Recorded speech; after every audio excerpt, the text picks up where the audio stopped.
杜比立体音效的控制。那我们在设定地方，我们就把它打开来，对不对？我们回到首页地方哦。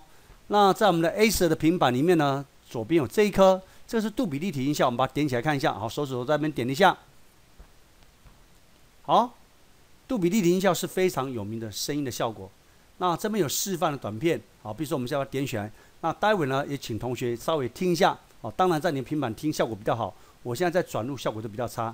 这边呢可以播放示范的短片，让你知道有开立体音效跟没开立体音效的效果是如何。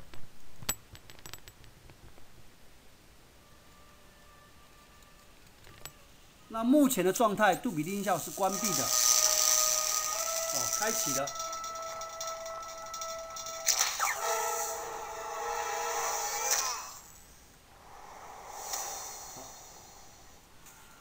那这演唱会目前是杜比音效是关闭的状态的感觉。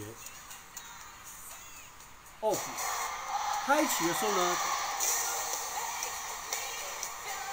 整个立体效果是很棒的。好，我们再回到上页，手指点一下。好，这边呢是给各位看一下，也就是说这个平板电脑是想告诉你，哦，它的立体音效是很棒的。好，那目前我们再回到首页来，我们这台平板再点设定哦，我们这台平板它有杜比立体音效的功能啊，当然我们预设建议同学就把它打开来啊，就在这个地方啊。设定呢不是在这里设，是刚刚在主画面的那地方来做设定。